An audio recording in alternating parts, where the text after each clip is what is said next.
Boa noite. O Brasilianas.org de hoje discute o Pacto da Saúde anunciado pelo governo federal com o objetivo de melhorar o atendimento médico da população.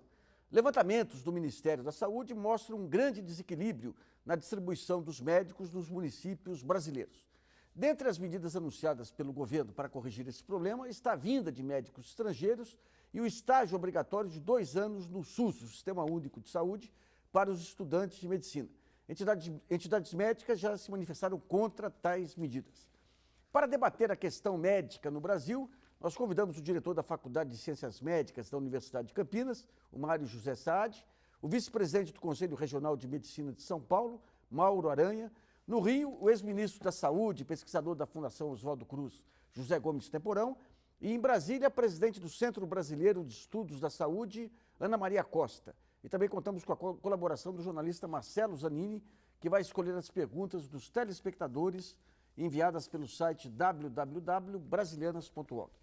Antes de iniciarmos o debate, vamos rever a matéria de Pedro Henrique Moreira, apresentada no Repórter Brasil da semana passada, quando o governo anunciou o programa Mais Médicos para o Brasil, que cria mecanismos para estimular a presença dos médicos nas regiões mais pobres do país. Vamos ver. A proposta pretende amenizar o problema da falta de médicos no Brasil. Hoje, a média nacional é de 1,8 médicos para cada grupo de 1.000 habitantes, mas em pelo menos 700 cidades não há sequer um médico para atender a população. Para levar médicos às periferias das grandes cidades e municípios do interior, o governo vai oferecer bolsas de R$10 mil, além de ajuda de custo. Os que precisarem mudar de cidade ou região também vão receber um auxílio deslocamento, que varia de R$10 a R$30 mil. O médico poderá permanecer no programa por até 3 anos. O período vai contar como especialização em atenção básica e será supervisionado e certificado por escolas públicas de medicina. O Conselho Federal de Medicina criticou a proposta. O que falta para esse país são ações estruturantes de fixação do médico no interior e investimento em saúde pública. O governo perdeu uma grande oportunidade de anunciar os 10% da receita bruta, aquilo que o povo está querendo, e também uma carreira de Estado para os profissionais de saúde. De acordo com o Ministério da Saúde, serão publicados 3 editais. Um para atrair os médicos, outro para a adesão dos municípios, que devem indicar a demanda de profissionais, e um terceiro para selecionar as instituições de ensino supervisoras. Se as vagas não forem preenchidas por brasileiros, poderão participar médicos formados no exterior. Os estrangeiros selecionados vão receber um registro temporário para o exercício da medicina, com autorização para atuarem apenas no programa. No caso desses profissionais, o registro vai substituir o Exame Nacional de Revalidação de Diplomas, o Revalida. Se necessário para preencher vagas não preenchidas por médicos brasileiros, nós vamos buscar preenchê-las, sem nenhum preconceito em relação a qualquer país. O único critério de exclusão de países são aqueles países que têm menos médicos por 1.000 habitantes do que o Brasil. O governo também quer criar mais cursos de medicina e vagas em residências médicas. Além disso, pretende mudar a formação desses profissionais.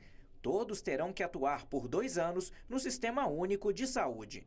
É um ciclo de formação dentro da estrutura curricular do curso de graduação de medicina, precisa ser aprovado pelo Conselho Nacional de Educação. O programa também vai destinar recursos para reforma, ampliação e construção de unidades de saúde. Até 2014, serão investidos quase R$16 bilhões. Toda pessoa tem que ser atendida com dignidade e humanidade. Significa que não pode faltar remédio nem material, que os horários têm que ser controlados e cumpridos, que o atendimento tem que ser humano e eficiente. Bom, vamos começar pelo Conselho Regional de Medicina aqui, que é o mais crítico, digamos, desse programa. Mauro, quais são os pontos centrais de crítica que vocês têm a esse programa mais médico? Mais médico. Existem vários pontos a serem criticados.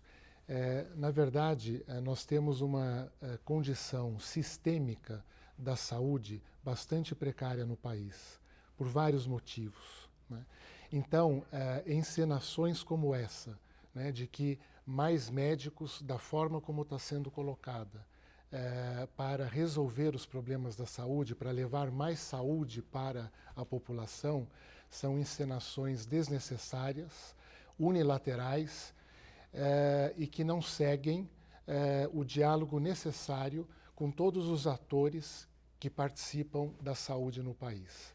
Quando o Conselho fala em medidas estruturantes para reter os médicos, o que seriam essas medidas estruturantes? Estruturantes ou sistêmicas. O primeiro ponto é o financiamento adequado da saúde no Brasil.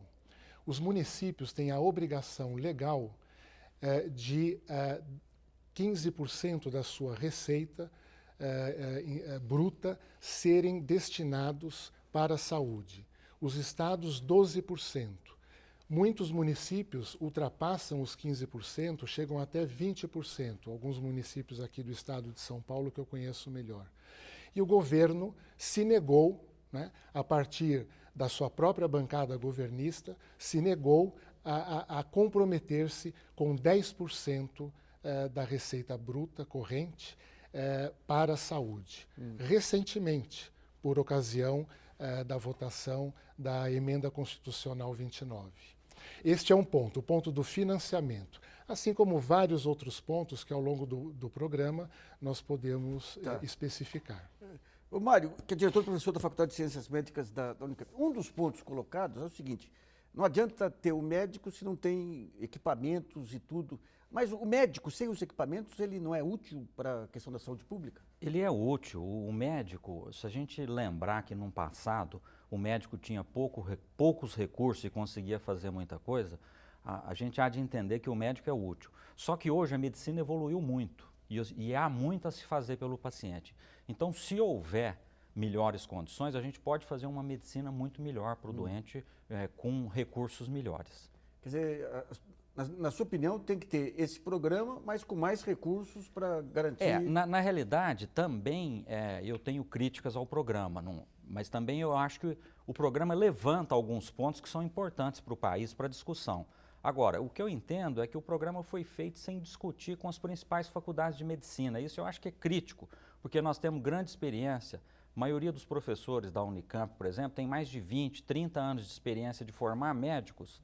E as principais universidades de São Paulo não foram consultadas sobre isso. E aí se estica o curso de 6 para 8 anos sem discutir se seria necessário isso ou não. Na minha opinião, seria desnecessário. Basta uma reforma no currículo para a gente formar... Caber tudo lá. Caber tudo lá. Formar um profissional terminal. Ao final do 6º ano, ele pode sair para trabalhar e atender a população, resolver 90% a 95% dos problemas da população.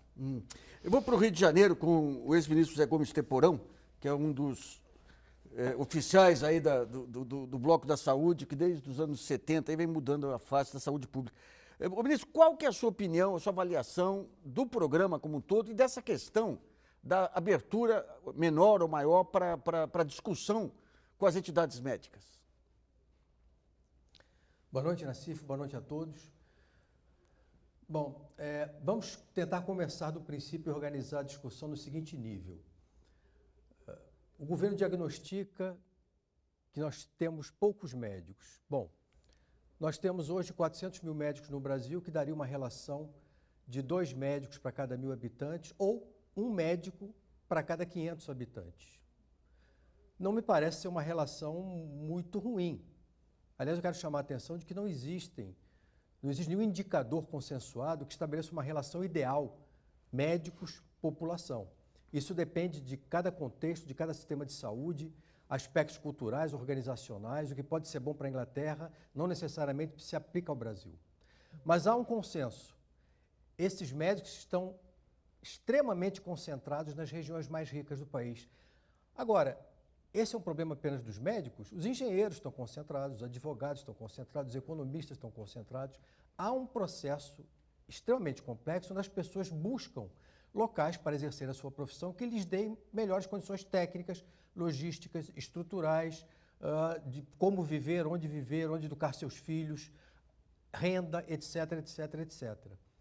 O governo faz um diagnóstico e é compreensível que o governo assuma essa postura porque os prefeitos de pelo menos 700 municípios onde não existe esse profissional de saúde cobram essa posição, mas eu questiono se a resposta adequada para o problema é simplesmente dizer que faltam médicos e que vamos então tomar uma iniciativa de, através do programa anunciado, buscar colocar esses profissionais. Primeira questão, essa estratégia é suficiente? Uma bolsa para um profissional se deslocar para regiões distantes ou periféricas dos grandes centros em situação de extrema complexidade, muitas vezes de insegurança, sem nenhum tipo de perspectiva profissional de mais médio e longo prazo, manterá esse profissional nessa localidade? Segundo, trazer profissionais de fora para cá. Bom, todo profissional que se formou fora pode, em qualquer momento, validar o seu diploma no Brasil através do Revalida. A questão que está sendo levantada por muitos é que a flexibilização do registro profissional levantaria uma série de aspectos complicados do ponto de vista político e ético. E eu também me alio a essa visão de que a questão central que nós todos gostaríamos que o governo tivesse anunciado é a questão do financiamento. Eu posso depois falar um pouco mais sobre isso. Mas também vejo aspectos positivos na proposta. Eu destacaria, por exemplo, uma questão muito importante para nós sanitaristas, que é essa questão da mudança do currículo.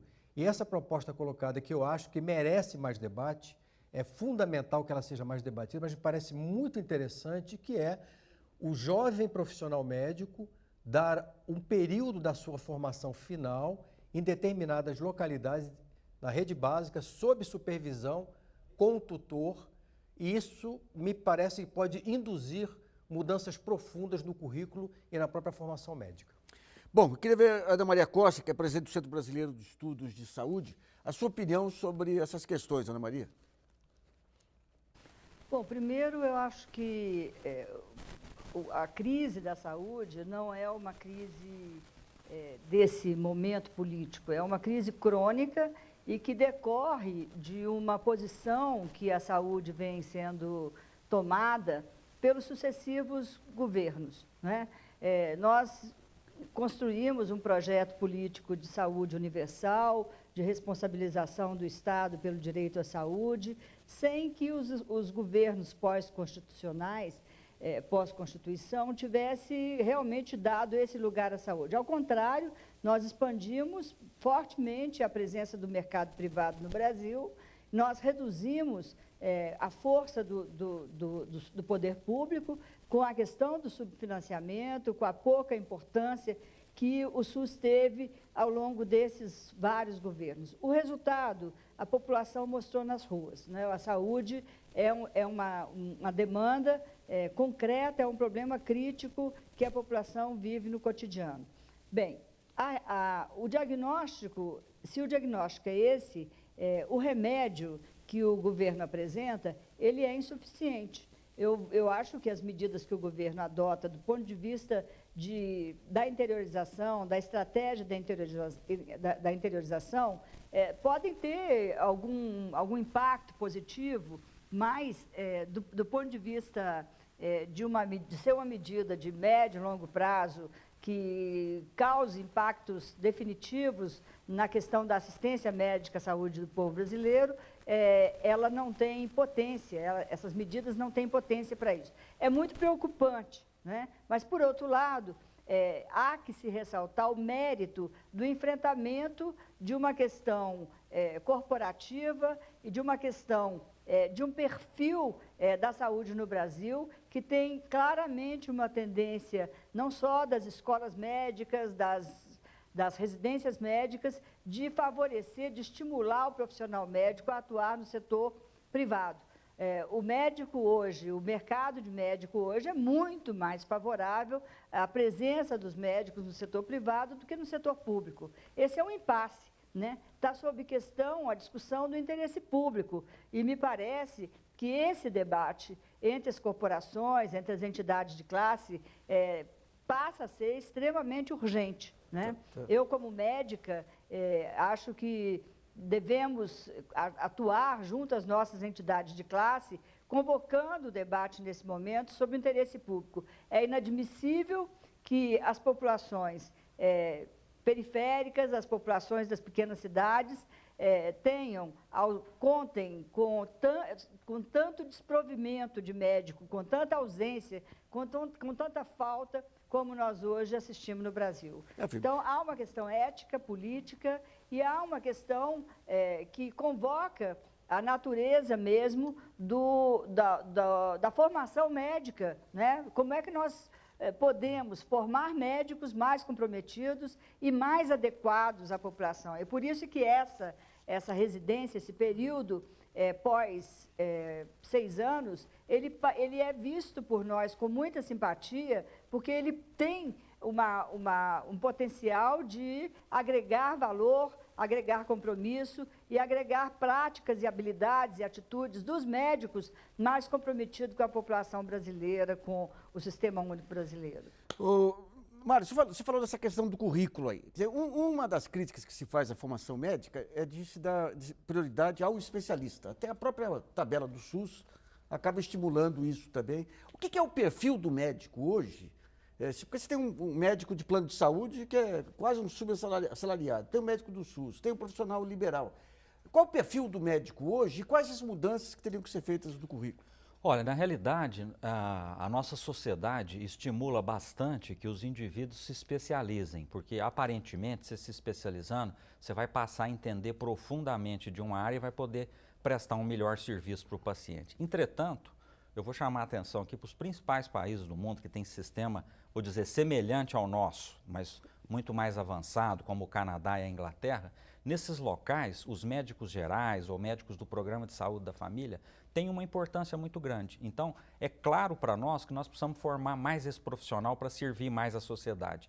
Para eu tratar coisas simples, eu não preciso de especialista. Para tratar boa parte das doenças da população, um médico com uma boa formação geral é capaz de fazer, deveria fazer. E aí é o que meus colegas estão colocando. Nós precisamos estimular esse profissional no mercado e cabe ao governo ajudar a estimular isso para a gente ter isso no mercado. Mais uma coisinha que eu acho que é importante colocar aqui, eu também concordo com esses 2 anos a mais, mas não na forma de continuar o curso. Eu acho que a gente deveria encerrar o curso com 6 anos, e aí é uma proposta pessoal que eu acho que valeria para todas as áreas, mas eu faço questão de destacar.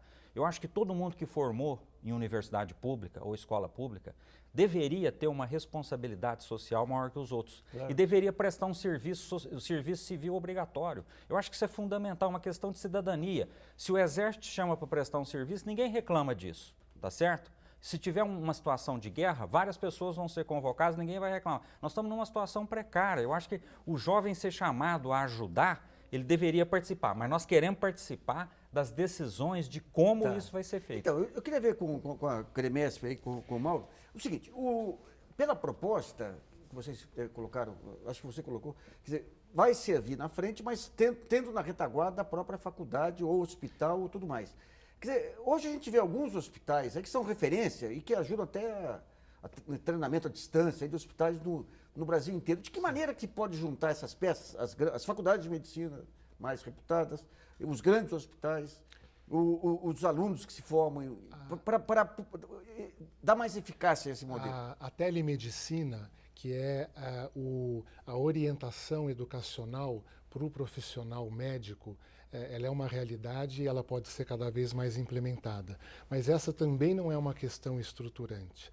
É uma questão estruturante os cursos de medicina no país serem muito bem fiscalizados, né?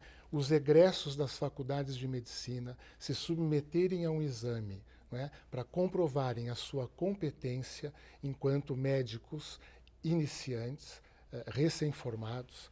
Concordo com o Mário que esses 2 anos após o curso de medicina, mas com o médico já formado, ele pode haver incrementos, fomentos para formar o especialista de medicina de família e comunidade, que é uma especialidade, né? Mas é justamente aquela especialidade talhada, não é, para a saúde primária. Nós precisamos no país dar o estímulo absolutamente forte, não é, para a estratégia saúde da família, que é aquela medicina preventiva comunitária, que detecta as doenças no seu começo, evita as doenças ou evita o agravamento das doenças. Isso repercutiria num gasto público a médio e longo prazo muito menor do que é hoje, né?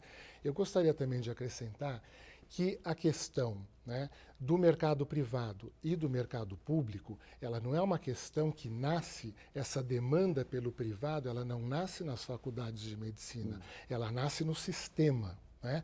A gente vê o governo federal contribuindo muitas vezes para uma americanização da saúde pública. Ora, vamos transferir a nossa obrigação com o SUS para os planos de saúde, né? Os planos de saúde pagam mal, os médicos dos planos de saúde não têm estímulo para o trabalho, não é? Muitas vezes pedem exames desnecessários, encarecem o custo da medicina e drenam recursos para o sistema privado ao invés de drenar recursos para o sistema SUS. E o que é mais grave, o CAD, não é? Que é um órgão, como você sabe, né, que regula a questão do direito econômico no país, não tem nenhuma ação contundente para grandes grupos financeiros, inclusive do exterior, né, que compram os planos de saúde aqui no país e estão ganhando muito bem. Eles têm um futuro promissor.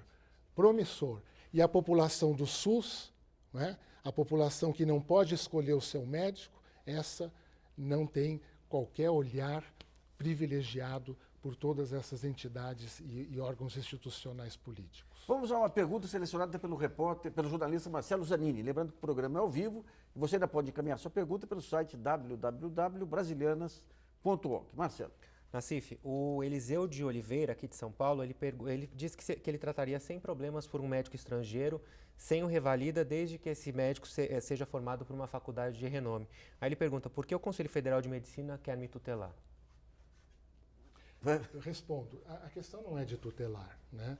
A questão é quando se diz, ou quando se fala num pacto para a saúde, pacto implica necessariamente num diálogo de pelo menos dois lados ou dois pontos de vista. E isto não é um pacto, não é o que o governo federal propôs, não é? É uma imposição, né? Sem considerar diversos estudos, né, do Conselho Federal de Medicina, dos Conselhos Regionais de Medicina do país, principalmente o CREMESP, da demografia médica no Brasil e também da questão do médico estrangeiro. Veja bem, o problema não é um médico estrangeiro vir atuar no Brasil. Isso é muito bem-vindo, desde que ele tenha competência, né? A grande maioria dos médicos que não são formados no Brasil, aliás, são brasileiros que vão fazer as faculdades fora do país. Basicamente que Paraguai e Cuba? Não, a maior parte é Bolívia. Bolívia. E o contingente, após os brasileiros que vem mais para o Brasil, são os bolivianos e depois os peruanos. Eles vêm para o Brasil, né? Deveriam fazer o teste revalida, que é um teste até instituído, se eu não me engano, pelo ministro Temporão, né? Que é um exame que não é tão complicado, né? Mas que hoje aprova não mais do que 10% dos médicos estrangeiros. Então, como que a gente pode saber se a formação desse médico no exterior é boa? Pelo exame de revalidação do diploma. E só mais um aspecto. A questão da língua, né, é uma questão que não é menor, né? Tem que haver uma proficiência mínima para haver um diálogo, né, entre esse profissional que vem de fora do país, né, para as mais diversas regiões brasileiras, que certamente teriam dificuldade de Cada região tem o seu dialeto aí, né? E o seu dialeto e tudo mais. Mas a questão principal é mesmo a questão da revalidação por um exame de suficiência que todo médico deveria fazer. Bom, vamos para o primeiro intervalo e brasilianas.org volta logo.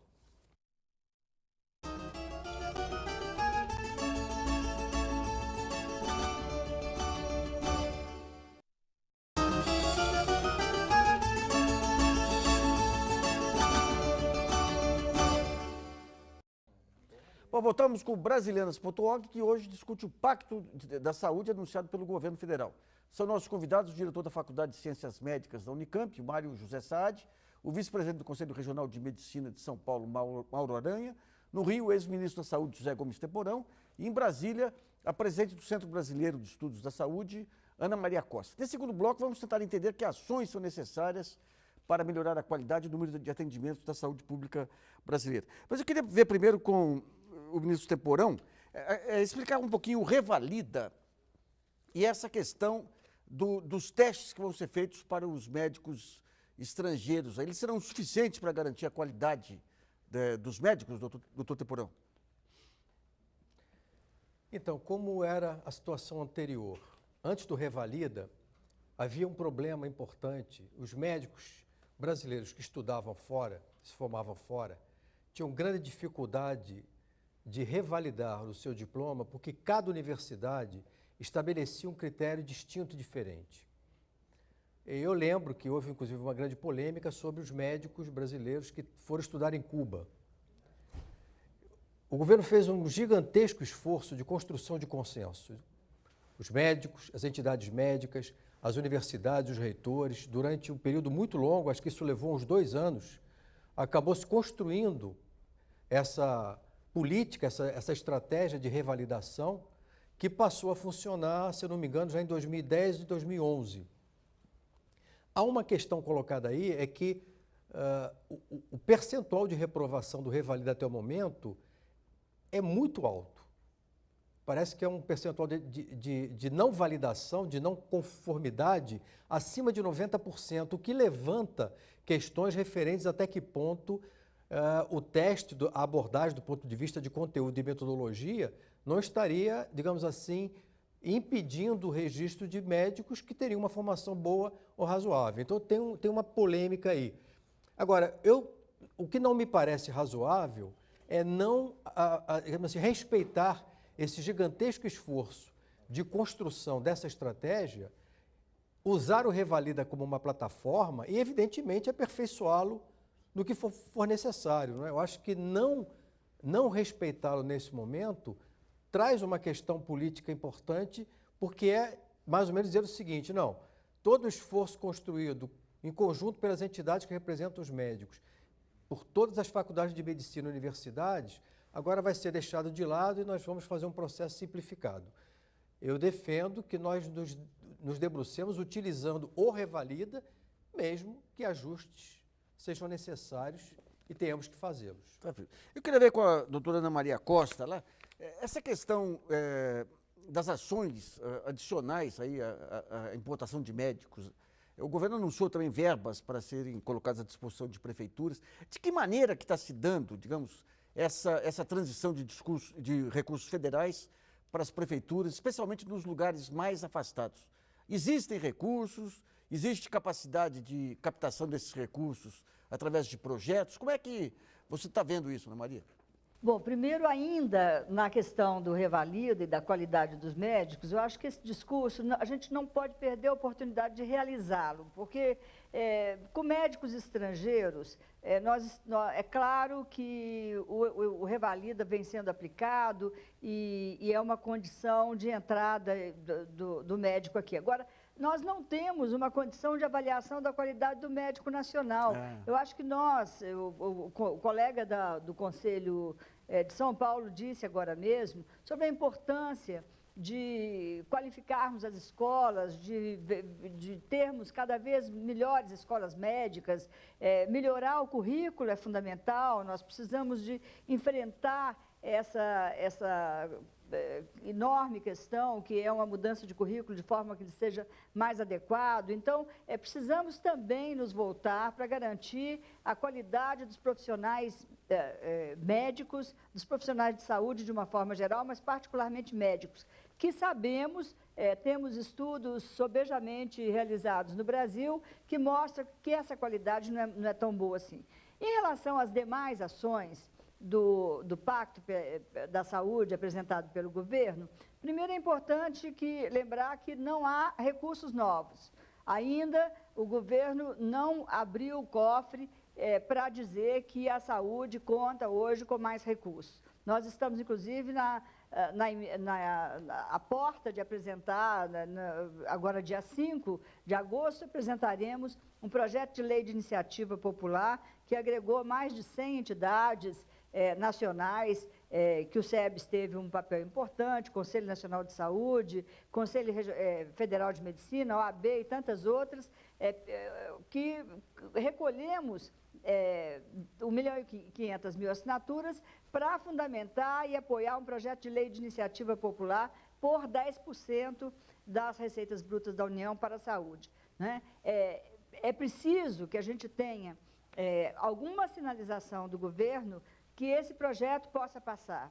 É possível que as ruas tenham criado alguma sensibilidade junto ao governo. Nós estamos atuando, ganhando cada vez uma simpatia maior dentro do Congresso Nacional e esperamos que o governo se sensibilize em relação a isso. Essas ações de implementação de serviço, de criação de hospitais que vêm sendo implementadas, são por meio de esforço direto, de repasse direto de recursos do Ministério para o município, mediante projetos. Há uma involução importante sobre essas relações que o Ministério da Saúde vem tendo com os municípios. Se ao longo dos anos Lula nós tivemos avanço no modo de gestão, agregando fontes de financiamento e apoiando a vida, melhorando a vida e a gestão do município, nós agora observamos que há uma evolução em relação a isso. Mas nós não podemos deixar de discutir e apontar as grandes dificuldades da gestão do recurso financeiro da saúde, que esbarra justamente na lei da responsabilidade fiscal. A lei da responsabilidade fiscal é uma legislação que impede a gestão pública da saúde e é incompatível com uma agilização, com as necessidades que o Sistema Único de Saúde requer.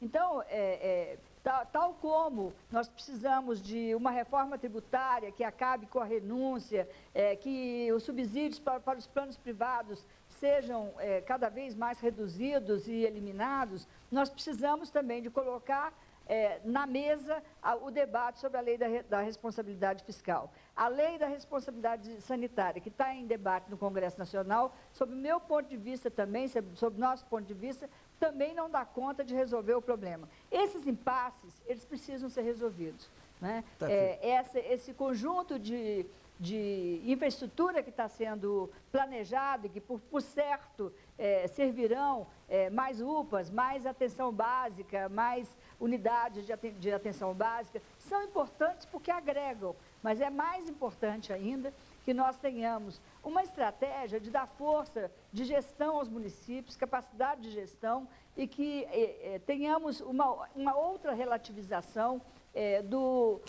da legislação pública. Mário, você colocou aí um ponto relevante, que é essa questão do médico de família, a possibilidade de pegar as atenções básicas aí. Daí tem essa discussão do ato médico também, que alguns conselhos de psicologia e outros querem flexibilizar para que enfermeiros.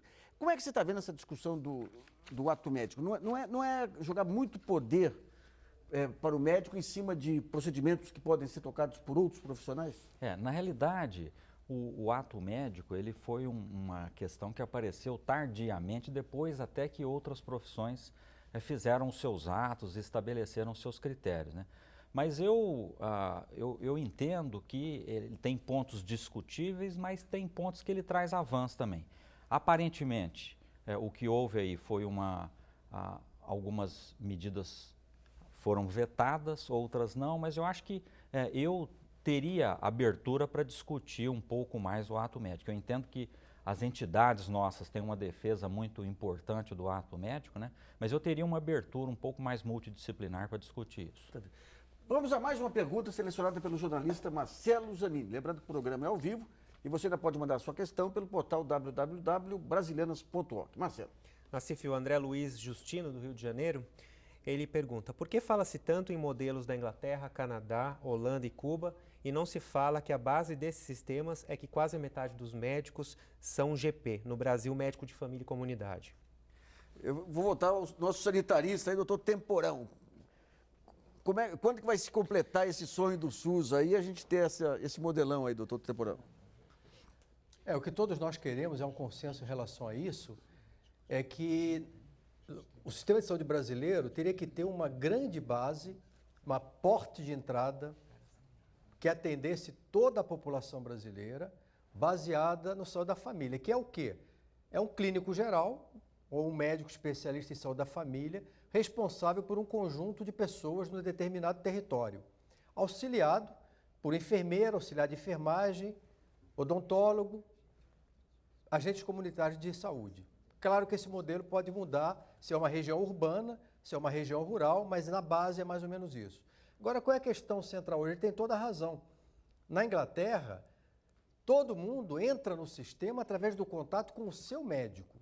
Estabelece-se um vínculo entre esse profissional e aquele paciente, sua família, seu contexto, suas condições de vida, suas demandas e necessidades, né? O nosso programa hoje no Brasil cobre metade da população brasileira, mas acontece que cobre principalmente os municípios mais pobres e de medianos em termos de população, e chegou de maneira tímida nos grandes contextos metropolitanos. Para que esse programa se transforme na base de sustentação do SUS, a questão do trabalho do médico é fundamental, não apenas do médico, né? Aliás, eu estou preocupado aqui um pouquinho porque nós estamos transformando a solução de todos os problemas da saúde brasileira na questão de colocar mais médicos. Médico dentro de uma equipe multiprofissional para que tenhamos qualidade na assistência. Mas aí eu quero chamar a atenção de que, enquanto nós não tivermos uma carreira que sinalize para o jovem médico que, se ele opta pela saúde da família, pela clínica, por essa especialidade, ele tem uma perspectiva profissional para a sua vida e para a sua carreira, onde ele vai se realizar, ele vai poder se especializar, ele vai ser respeitado no exercício da sua profissão, nós não vamos resolver essa equação. Esse, a meu ver, é um dos pontos centrais que devem ser enfrentados no Brasil neste momento. Bom, vamos a mais um intervalo e Brasilianas.org volta já.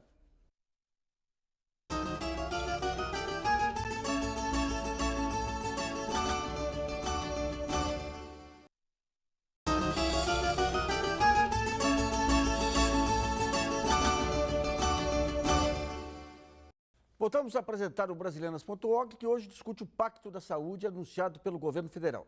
Nesse terceiro bloco, vamos abordar a fragilidade de financiamento do Sistema Único de Saúde e as ações que podem ser feitas para melhorar a eficiência no uso dos recursos públicos na área de saúde. Eu queria ir até o ministro Temporão de novo. Há uma discussão, você tem um pessoal de mercado aí, o ministro, que diz o seguinte, não, basta ter gestão que você consegue aumentar em 20%, 30%, 40% a eficiência. E o doutor Jatene aí sempre fala, não existe setor mais bem gerido que o SUS, porque consegue fazer um pouco com quase nada. Qual é a sua opinião sobre a questão do modelo de gestão do sistema SUS? Dá para aprimorar? Dá para suprir a falta de recursos? Nassif, a questão da gestão é um problema dos sistemas de saúde em todo o mundo. Eu fico um pouco perplexo com essa questão de que o problema do sistema de saúde brasileiro é de gestão. Ora, gestão será sempre um problema a ser enfrentado por qualquer sistema de saúde, ontem, hoje e amanhã. Aperfeiçoar a gestão, introduzir mecanismos que aumentem a eficiência, a transparência, o controle pela sociedade dos gastos, a melhor utilização, isso é tarefa da sociedade e do governo. E é sempre possível fazer mais.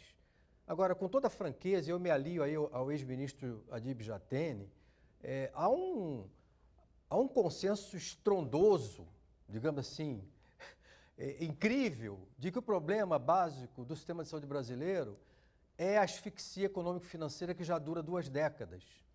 E isso pode ser demonstrado de maneira muito simples. Basta, por exemplo, nós avaliarmos o gasto per capita que o SUS tem por ano para dar tudo a todos os brasileiros, ou seja, da vacina ao transplante de órgão, e perceber que isso é cerca de 1/3 do gasto per capita das famílias que usam planos de seguros saúde. Ou se compararmos o gasto per capita brasileiro com o de outros países. Outro dado, todos nós estamos aqui brigando pelos 10% das receitas brutas como participação da União no financiamento setorial, porque a União tem reduzido a sua participação percentual de maneira gradual. E o que nós estamos vendo, eu estava fazendo uma continha na CIF, 10% das receitas brutas da União para a saúde é 40 bilhões de reais a mais para o orçamento do Ministério da Saúde por ano. Você sabe o que é isso? Uma CPMF. Eita. Então, nós perdemos a CPMF, por quê? Porque a CPMF permitia diagnosticar caixa 2, sonegação, e os grandes interessados em que isso não continuasse, derrotaram no Senado a CPMF. Então, hoje, nós precisamos de uma CPMF ano para resolver o problema da saúde. E quero chamar a atenção de um outro problema grave. Ao mesmo tempo que o Estado tira recursos do SUS, coloca no mercado subsidiando o consumo privado. O documento do IPEA, bem recente, chegou ao número. São 16 bilhões de reais ano entre subsídios diretos e indiretos e renúncia fiscal para fortalecer o mercado, recurso esse que poderia estar sendo destinado ao sistema público. Eu quero ver com a Ana Maria Costa. Ana Maria, com essa questão de redes sociais e tudo aí, nós estamos entrando numa outra etapa em que a transparência vai ser fundamental. Tem a própria lei de transparência aí que já obriga o setor público a disponibilizar dados. Hoje nós temos um conjunto de indicadores que permitiria, digamos, colocado na rede, fiscalizar o que ocorre em cada município do país. Quais são os principais indicadores que você apontaria para começar o cidadão a fiscalizar os gastos de prefeitos, governadores e do Executivo Federal? Na CIF, quando nós criamos o Sistema Único de Saúde, nós criamos também um sistema de controle social sobre a gestão do SUS, né, que são os conselhos municipais, estaduais e nacional e as conferências de saúde. Esse sistema, ele deveria dar conta de receber toda a informação de cada âmbito de gestão e realizar um controle que garantisse, que prevalecesse o interesse público, que prevalecesse os objetivos fundamentais da saúde.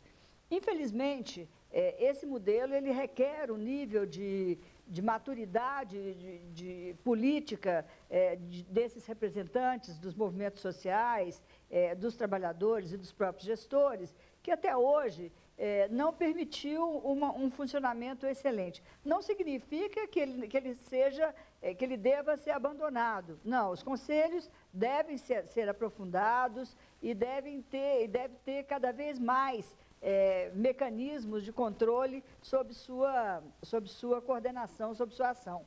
Agora, do ponto de vista de indicadores, me parece que tanto existe a época que nós criamos, que o Ministério da Saúde, sob a regência do ministro Humberto Costa, e depois mantido pelos todos os ministros dos governos Lula, foi criado o Pacto da Saúde com um conjunto de indicadores definidos que constituiriam o que nós chamamos, na época, de metas sanitárias, né? São situações que precisavam de se modificar para que a população ganhasse um nível melhor de saúde. Esses indicadores são sobejamente conhecidos na sua precariedade, nas suas dificuldades de base de informação comuns ao país e aos distintos níveis de desenvolvimento institucional de cada secretaria, mas são conhecidos.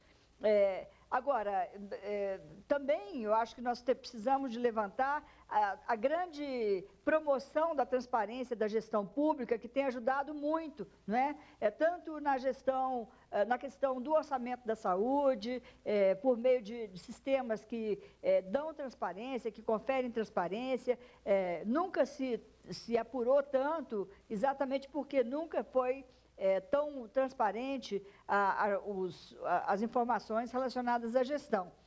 Me parece que esse, como dizia o ministro Temporão anteriormente, é um rumo que deve ser cada vez mais aperfeiçoado. Mas o grande problema da gestão, não é que até para fazer melhor gestão é preciso mais dinheiro. Nós não podemos ter ilusão em relação a isso, não é? Quer dizer, a gestão ela só poderá ser aperfeiçoada se tivermos mais recursos. E sem os recursos necessários, né, com toda essa conspiração pró-mercado que está fundada em toda essa forma que a saúde vem sendo tratada, dificilmente nós iremos aperfeiçoar uma gestão e dar transparência e permitir o real e efetivo controle social da saúde como uma política pública nacional. Tá, Mário, vocês mencionaram aqui que o médico, para ser eficiente, mesmo nessa área de medicina de família, ele tem que saber comandar uma equipe aí multidisciplinar aí.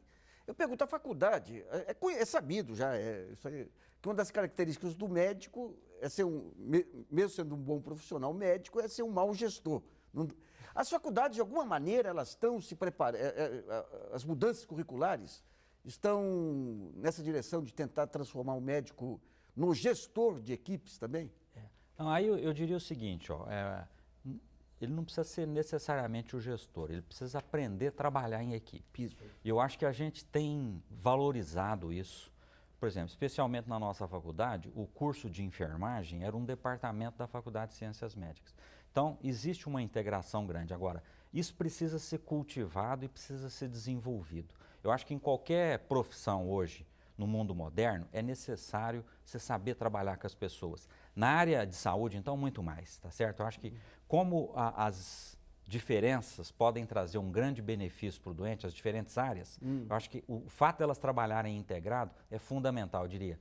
Nós estamos falando aqui de médicos, mas vale para qualquer profissional de saúde tudo que nós estamos dizendo, tá certo? Você levar os profissionais de saúde mais próximos da população é um ideal que todo mundo quer. Agora, a gente não quer só o médico, a gente quer que tenha enfermeiro, o educador físico, que tenha o psicólogo, que tenha a nutricionista. Então, essas profissões de saúde, é fundamental que elas trabalhem em conjunto e nós temos dado ênfase nessa formação multiprofissional dos nossos alunos.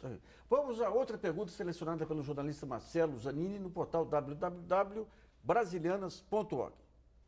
Nassif, o Márcio Isidoro da Silva de Brasília, ele pergunta, sabe-se que só a importação de médico não resolverá o problema de saúde no Brasil, mas também sabe-se que parte dos nossos médicos recém-formados não tem essa qualidade que tentam passar para a população. Por que não implantar a obrigatoriedade de um exame nacional nos moldes da OAB? Bom, isso já foi defendido? Nós, no Conselho Regional de Medicina de São Paulo, temos 6, 7 anos de experiência com o exame do CREMESP, que apenas no último ano foi obrigatório para todos os formandos. É um exame nos mesmos moldes ou em moldes similares ao Revalida. Isso é o mínimo que nós pensamos para mostrar, evidenciar a qualificação do médico, seja ele brasileiro ou não seja brasileiro. Deixa eu fazer uma pergunta em relação aos médicos cubanos. Sim. Em geral, se fala muito bem do sistema de saúde de Cuba, aí, médicos de família e tudo. Para dar esse atendimento direto nas comunidades, exige-se uma formação diferente da formação nossa aqui ou é mais uma questão de cabeça do médico? No Brasil, aquilo que as pessoas chamam de médico generalista, na verdade, são médicos formados na faculdade de medicina e que não têm residência médica. Né? Esse é mais um ponto pelo que... É o clínico geral? Não necessariamente. Ele não é um clínico geral. É o generalista. Né? Ele é um médico formado em medicina. Tá. Né? Para que o médico se qualifique como um bom médico geral, primeiro ele precisa fazer uma boa faculdade de medicina, ele precisa se aplicar no curso de medicina. Né? Depois existem especializações que atendem a programas gerais de atuação do médico, que são a medicina de família e comunidade, medicina social e preventiva. Então, o médico ele continua se qualificando depois da faculdade. A questão de médico cubano ou da Bolívia, ou seja lá qual seja a origem, o problema justamente é o problema da qualidade, que apenas tem que ser comprovada pelo exame. Isso é o mínimo necessário, mas não é só isso. A própria questão de a medicina de comunidade, ela exige né, um tratamento, um atendimento multiprofissional que o médico, seja do exterior, seja do Brasil, ele não tem enfermeiros suficientes, ele não tem fisioterapeutas. Quando as coisas começam a complicar, você vai precisando, inclusive, de outras profissões da saúde para que o tratamento seja efetivo. Então, esse o ponto das medidas estruturantes, significa exatamente isso. Né? Que a medicina, o atendimento em saúde, ele tem que ser visto de uma forma ampliada, não só médica. Muito bem, eu gostaria de me manifestar, eu não sou contra a avaliação de modo algum, pelo contrário, eu acho que as coisas precisam ser avaliadas. O que eu diria é o seguinte, o MEC hoje tem um diagnóstico de qual faculdade de medicina no Brasil é boa, qual é ruim. Se faz o provão desde 96, depois nós temos o ENAD, deveríamos fechar faculdades ruins. E não formar o indivíduo e depois colocá-lo para fazer uma prova. Então, eu acho que o MEC tem condição de fechar faculdades ruins. E o pacto que as boas faculdades de medicina estão propondo, que eu sugiro aqui, seria o seguinte: vamos fechar vagas ruins em faculdades ruins e vamos abrir vaga em boas faculdades. Eu acho que isso era uma coisa boa. Ministro Teporão, para a gente não sair daqui também achando que tudo que foi feito até hoje do sistema de saúde, nessas décadas todas é ruim, quais são as grandes experiências que deram certo aí e que já se consolidaram e que marcam, digamos, essas décadas de guerra da bancada da saúde para melhorar a saúde do Brasil? Foi bom você ter levantado essa questão, Nassif, para a gente não sair daqui deprimido e achando que, bom, estamos no meio de um caos, nada foi feito, nada existe. Nós temos aí 25 anos de um gigantesco esforço da sociedade brasileira de construção de um sistema de saúde, com todas as suas contradições e dificuldades, né? Mas a saúde pública brasileira e a medicina brasileira são respeitados no mundo todo. O Moacir Sclier, brilhante médico, sanitarista e escritor, dizia que a saúde pública brasileira é um sucesso. Erradicamos doenças infecto-contagiosas, temos o programa de AIDS mais respeitado do mundo, o programa de vacinação mais respeitado do mundo.